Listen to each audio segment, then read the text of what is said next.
আশা করি আপনারা ভালো আছেন। তো আজকে আমরা যে প্রবলেমটা নিয়ে কথা বলবো, প্রবলেমটার কোড নাম্বার হচ্ছে 472A এবং প্রবলেমটার নাম হচ্ছে ডিজাইন টিউটোরিয়াল। এবং প্রবলেমটার রেটিং হচ্ছে 800। সো প্রবলেমটা শুরু করা যায়। তো এই প্রবলেমে আমাদের যেই জিনিসটা বলা হয়েছে সেটা হচ্ছে আমাদের একটা ইনপুট দেওয়া হবে এবং সেই ইনপুটের দুইটা আউটপুট আমাদের বের করতে হবে এবং যেই দুইটা আউটপুট যোগ করলে আবার ওই ইনপুটটা পাওয়া যায়।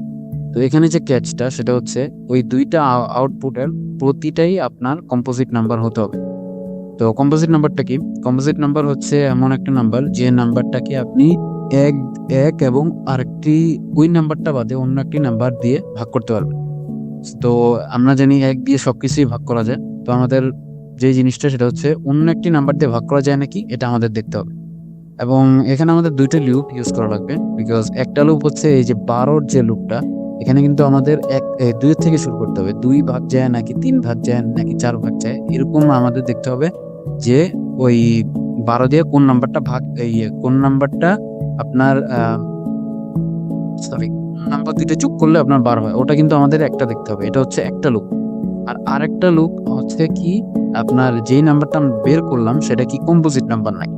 ঠিক আছে, তো আমরা শুরু করি এবং বাকিটা আমরা করে দেখে নেব ইনশাল্লাহ।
তো আমরা আবার এই প্রবলেমটা নিয়ে একটু বলি, কারণ এই প্রবলেমটা একটু কঠিন।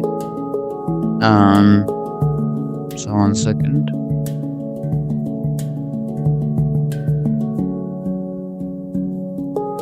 তো এখানে দেখুন, এখানে আমাদের ফার্স্টে যে 12 নাম্বারটা নেওয়া হয়েছে, 12 নাম্বারটা হচ্ছে এই ইনপুটটা নেওয়ার জন্য।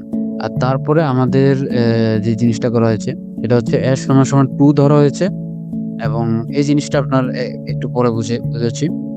সো এরপরে যে জিনিসটা করা হয়েছে সেটা হচ্ছে 12 নাম্বারটা যে রেঞ্জটা নেওয়া হয়েছে, এই যে ফর জে ইন রেঞ্জ, এটা কিন্তু 12।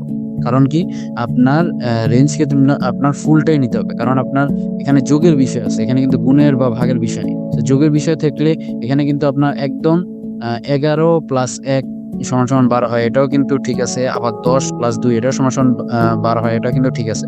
সো আপনার ফুল রেঞ্জটা নিতে হবে, কারণ আপনি কিন্তু জানেন না কোন জিনিসটা যোগ করলে ওই জিনিসটা পাবেন এবং ওইটা কি আপনার কম্পোজিট নাকি। সো আপনার রেঞ্জটা কিন্তু 12ই নিতে হবে এবং এটা নেওয়াই সেফ। এবং তারপরে যে জিনিসটা সেটা হচ্ছে এটা 12 আমরা পর্যন্ত নিলাম। এখন আমাদের 2 এর থেকে শুরু করতে হবে যে 2 কি কম্পোজিট নাম্বার নাকি কম্পোজিট নাম্বার। সো এখানে ইফ 2 ইজ কম্পোজিট 2, তো যখন আমরা এটা দিলাম তখন আপনার ফাংশনটা কিন্তু এখানে চলে আসবে যে সরি, এই প্রবলেমটার যে ধারাবাহিকতা সেটা কিন্তু এই ফাংশনে চলে আসবে। এই ফাংশনে এসে দেখবে যে ওই নাম্বারটা কি কম্পোজিট নাম্বার নাকি। তো এখানে যে ক্যাচটা সেটা হচ্ছে ফর আই ইন রেঞ্জটা আপনার 2 এর থেকে ওই নাম্বারের অর্ধেকের থেকে 1 বেশি নেওয়া হয়েছে। তো এটার কারণ কি, সেটা হচ্ছে আপনি একটা জিনিস খেয়াল করুন। সেটা হচ্ছে ধরুন আপনি একটা সংখ্যা ভাগ করতে চেয়েছেন। ধরুন আমরা ধরি সংখ্যাটা হচ্ছে 8। তো 8 দিয়ে যদি 8 সংখ্যাটা আপনি যদি ভাগ করতে চান, তাহলে দেখুন আপনার 8 যদি অর্ধেক নেন, যে 4 দিয়ে কিন্তু 8 ভাগ করা যায়, কিন্তু কোনোভাবে আপনি যদি 4 এর থেকে 1 বেশি নেন তাহলে কিন্তু আপনার আর ভাগ যাবে না। দেখুন 4 এর থেকে 1 বেশি নিলে 5 কিন্তু 8 দিয়ে ভাগ যান, 6 8 দিয়ে ভাগ যান, 7 8 দিয়ে ভাগ যাইতেছেন। সো আপনার 2 এর থেকে ওই সংখ্যাটার অর্ধেক পর্যন্ত নিতে হবে, তাহলে কিন্তু আপনার ভাগ যাবে। এবং সেটাই কিন্তু এখানে করা হচ্ছে, 2 এর থেকে ওই সংখ্যাটার অর্ধেক পর্যন্ত। 1 থেকে নেওয়া যাবে না, কারণ আমরা জানি 1 দিয়ে সব সংখ্যাই ভাগ যায় এবং ওটা আমাদের এখানে কাম্য বিষয় না, কারণ 1 দিয়ে দিলে আপনার কিন্তু সবসময় রিটার্ন ট্রুই আসবে। সো আপনার 2 এর থেকে শুরু করতে হবে, 2 এর থেকে ওই নাম্বারের অর্ধেকের থেকে 1 বাড়ায় আনেছি, কারণ আপনার রেঞ্জ কিন্তু ওই লাস্ট সংখ্যা থেকে 1 কমে যায়, তাই আমরা এখানে 1 বাড়ায় আনেছি যাতে ওই অর্ধেক পর্যন্তই কাউন্ট হয়। সো যদি আমাদের এটা ভাগ যায় তাহলে আমরা রিটার্ন ট্রু করব, আর যদি একটা সংখ্যা ভাগ না যায় তাহলে আমাদের রিটার্ন ফলস করে দেবে। তো এটা আমাদের এখানে এসে দেখতে হবে যে এটা কম্পোজিট নাকি কম্পোজিট না। তো আমরা ফার্স্টে 2 এর থেকে দেখলাম 2 কিন্তু কম্পোজিট না, 3 সেম কম্পোজিট না। এবার আমরা 4 আসি, 4 কি কম্পোজিট? ইয়েস, 4 কম্পোজিট, কারণ 4 1 দিয়ে ভাগ যায়, 4 2 দিয়ে ভাগ যায়। সো এটা কম্পোজিট নাম্বার।